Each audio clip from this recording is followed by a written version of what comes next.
इन मोहतरमा को एक लड़के से दोस्ती हुई। बातें शुरू में बड़ी मासूम थी, ठीक है। आहिस्ता आहिस्ता वो मुझे आहिस्ता आहिस्ता दोस्ती प्यार में बदल गई। क्यों बदल गई? मैं बताता हूँ ना साइकोलॉजी को। लड़कियों के साथ ऐसा होता है कि मैं उसकी झूठी मीठी बातों वादों पे यकीन कर लिया। उसने कहा वो मुझसे शादी करेगा वगैरह वगैरह। भरोसा रखो, इसी भरोसे पे आके मैंने उसे अपनी चंद गैर अखलाकी तस्वीरें भेज दी। लड़कियों के अंदर ये बड़ा कीड़ा है, एक बहुत बड़ा, पता है क्या? इनके अंदर बेवकूफ़ी इतनी ज़्यादा है ना, मुझे अब समझ में आया कि दीन इस्लाम के मुताबिक जो बात पता लगती है ना कि औरतों की, दो औरतों की गवाही एक मर्द के बराबर है। ये औरतें अपने आप को जितना मर्जी फन्ने खान समझ ले, इनकी अकल आधी ही होती है इस मामले में। कोई भी लड़का इनसे मीठी बात कर ले, अच्छी बात कर ले, ये उसके आगे लट्टू होती चली जाती हैं और इतनी होती है कि नंगी भी हो जाती है उसके सामने। जिसका सबूत ये पोस्ट है। क्या? कि मैंने उसे अपनी चंद गैर अखलाकी तस्वीरें भेज दी। क्यों भेज दी भाई? जब तुम शादीशुदा हो, आगे क्या लिखती है? वही शख्स मुझे अपनी तस्वीरों से ब्लैकमेल कर रहा है कि अगर मैं उसकी बात ना मानी मैंने, तो ये तस्वीरें मेरे शोहर और घर वालों को भी दिखा देगा। पर तुम्हारा शोहर मौजूद है, तुम्हारे लिए वो काम कर रहा है, कुछ भी कर रहा है। तुम बैठ के रंग रंगलियां मना रही हो, और दूसरे जो है मर्द है, दूसरा मर्द ही है ना, लड़का है मर्द है जो भी है भाड़ में जाए। तुम उसको अपनी नंगी गंदी तस्वीरें भेज रही हो उठाकर।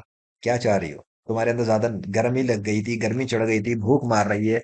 असल बात यह है कि इस किस्म की लड़कियों के अंदर ना, बस नंगी हो जाने का शौक है और दूसरे के अब साथ अपने जिस्म की गर्मी निकालने का शौक चढ़ा हुआ था। और कोई मोहब्बत शोबत कुछ नहीं होती।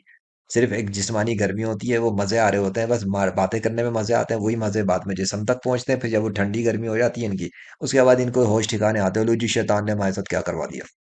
अब आगे क्या? मैं बहुत परेशान हूँ, समझ नहीं आती मैं क्या करूँ। मुझसे बहुत बड़ी गलती हो गई, मेरी जिंदगी तबाह हो गई। अब तब तलाक होगी तो कौन करेगा मुझसे शादी, प्लीज मैं क्या करूँ? भाई जब जिस वक्त किया था उस वक्त सोचना था ना ये सब कुछ है। गलती की माफी तो अल्लाह से मांगी जाती है। हाँ, ये अलग बात है किसी के साथ अमानत में गद्दारी की है तो फिर उससे भी माफी मांग लो, बता के। अगर अगर वो इतना सुलझा हुआ इंसान हो कि आपको जान से ना मारे। वरना बहुत सारे मर्द तो यहाँ पे जहालत का मुजाहरा करते हैं कि वो गैरत के नाम पे कत्ल कर देते हैं। ये भी मसला है। उनको पता ही नहीं कि दीन इस्लाम के मुताबिक क्या करना चाहिए। सो अगर शोहर इतना गैरतमंद है, दीनदार है, समझदार है, तो उसको बताओ। फिर वो अपने हिसाब से फैसला करेगा कि उसने छोड़ना है या रखना है। क्योंकि इसका फैसला तो शोहर ही कर सकता है कि वो ऐसी औरत को अपने साथ रखना चाहता है या नहीं। दूसरी बात ये कि किसी अच्छे सुलझे हुए सेंसिबल किस्म के मुस्लिम स्कॉलर से बात की जाए। जैसे कि मौलाना अबरार आलम पाकिस्तानी एक मुस्लिम स्कॉलर हैं, वो अपने घर से बैठे हुए लोगों को गाइड कर रहे होते हैं। गूगल पे, यूट्यूब पे सर्च किया जा सकता है। और मुफ्ती तारिक मसूद हैं, और भी बहुत सारे हैं जो लोग मतलब इन मसाइल पे पब्लिक से डीलिंग करते हुए उनको सवाल के जवाब देते हैं और गाइड करते हैं।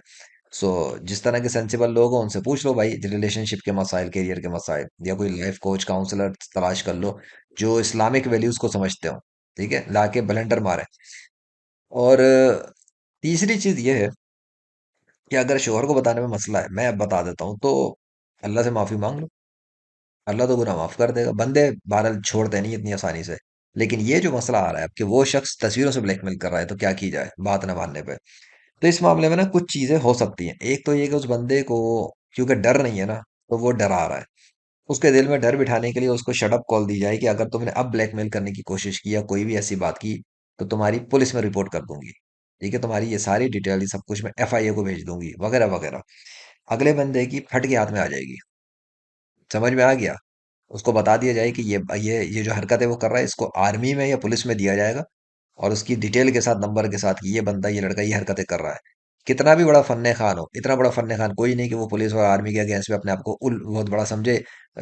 माँ सिवाय ये कि वो खुद कोई पुलिस या आर्मी का बंदा हो। ठीक है, और वो हरकत ऐसी कर रहा हो, फिर उन ऐसे लोगों को डर नहीं होता क्योंकि वो तो खुद इदारों में शामिल होते हैं। लेकिन अगर वो किसी इदारे का नहीं है और इंडिविजुअल तौर पे कोई लड़का है और ऐसी हरकतें कर रहा है, तो फिर पुलिस और आर्मी की बात पर उसकी हवा खिसक जाएगी और वो खुद ही साइड पे हो जाएगा। इंशाल्लाह, ये मैं बता रहा हूँ। और ज्यादा कुछ करे तो सीधा सीधा उसकी रिपोर्ट कर दी जाए किसी अच्छे पुलिस वाले के हाथ पे जाके, थाने थाने में जाके, ना कि किसी दो नंबर के पास। क्योंकि दो नंबर के पास अगर ऐसी लड़की जाएगी, तो वो दो नंबर पहले तो ये सोचेगा कि वो खुद इस लड़की को ब्लैकमेल करे। क्यों? क्योंकि जिसके अल्लाह ने दीन इस्लाम में बताया ना, एक औरत को ना महरम से मीठी आवाज में बात ना करो, नरम लहजे में बात ना करो। इसलिए कि जिस शख्स के दिल में बुराई होती है, नियत खराब होती है, वो फौरन अपने मतलब के लिए उस लड़की को इस्तेमाल करने के बारे में सोचता है। So this is the thing. अब करना ये कि अगर वो पुलिस का थाने का पुलिस वाला खुद खराब होगा ना, वो सोचेगा अरे भैया ये तो ब्लैकमेल तो हो रही है, इसकी तस्वीरें तो हैं किसी के पास। वो कहेगा ठीक है मैं तुम्हारा काम कर दूंगा, कोई मसला नहीं है। लेकिन अब उसके बाद वो अपनी असलियत पर आएगा। वो उसको यूज करना चाहेगा कि चलो एक रात मेरे साथ आ जाओ, मैं तुम्हारा ये मसला खत्म कर देता हूँ, फिर ये तुम्हें कुछ नहीं करेगा। बाद में वो पुलिस वाला खुद शुरू हो गया तो फिर कौन रोकेगा? तो ये एक ट्रैप से दूसरे ट्रैप में फंसेगी। ये भी मुमकिन है। और दूसरा तरीका ये हो सकता है कि भाई अगर पुलिस वाला ईमानदार हो और उसको अपनी बेटी की तरह समझे, एक मुस्लिमा की तौर पर समझे, और वो पुलिस वाला होते हैं, ईमानदार भी होते हैं, अगर ऐसा कोई मिल गया, ठीक है, इस बंदी की अगर नीयत ठीक हो और ये वाकई अपने गुनाहों से निकलना चाहती हो, तो अल्लाह रास्ते आसान कर सकता है कि इसको अच्छे पुलिस वाले से मिलवा दे, या किसी अच्छे वकील से रब्ता कर ले जो फी सबरीला केसेस को डील करता हो। अगर ये पैसे ना दे सके, अगर पैसे दे सकती है तो फिर अच्छा वकील तलाश करेगा, भाई इस मसले को क्या करना है, फिर वकील बताएगा क्या करना है। वरना अगर अच्छा पुलिस वाला मिल गया, वो रिपोर्ट कर देगा, एफआईआर कर देगा, और फिर उस बंदे को खुद ही कॉल करके, वो थाने से जब कॉल करेगा, तो लड़के की तो सिट्टी भी गुम होनी है और उसके बाद उसकी पतलून भी गीली होनी है इंशाल्लाह। ये है कुछ चीजें जो मैं समझता हूँ, मैंने वो बता दिया। जो कुछ और हो सकता है वो किसी उलमा, आलिम दीन से, मुफ्ती हजरात वगैरह से पूछा जा सकता है। लेकिन इस किस्म की चीजों के लिए बेहतर ये है कि इंसान एहतियात करे। क्यों? कि लड़कियों को मैं बता रहा हूँ कि अपने शोहर पे, शोहर जैसा भी है, या तो शोहर बनाना नहीं था, और अगर शोहर इतना ही बुरा लग रहा था कि तुम्हें दूसरों के साथ जिस्म जिस्म दिखा के बिस्तर गर्म करने और मजे लेने का शौक था, तो फिर तुम्हें पता होना चाहिए कि शादीशुदा औरत की जिना के ऊपर क्या सजाए दीन इस्लाम में। शादीशुदा मर्द हो या औरत हो, उनकी सजाएं अल्लाह ने क्या रखी है इस्लाम में, वो मामूली सजाएं नहीं है। और रीजन है उनको सख्त सजाएं देने का। ये मामूली जुर्म नहीं है अल्लाह के नजदीक। ये तुम लोगों ने मामूली समझा हुआ है।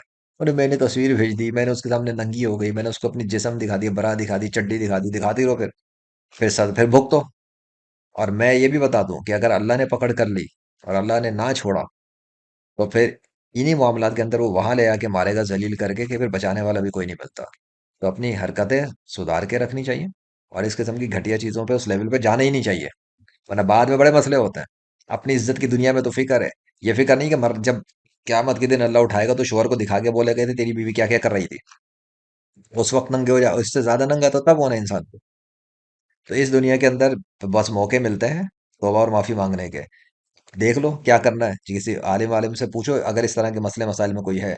बाकी मैं इस मामले में कोई जिम्मेदार नहीं हूँ, क्योंकि मैं तो सिर्फ गाइड कर सकता हूँ, बता सकता हूँ, समझा सकता हूँ। बाकी जो बेहतर लगे वो फैसले करो।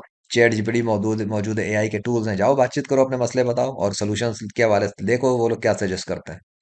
क्योंकि मेरे पास तो अगर कोई प्राइवेटली आएगा तो मैं तो फीस लेता हूँ भाई, फीस लेके केस के मुताबिक देखता हूँ कि क्या करना है।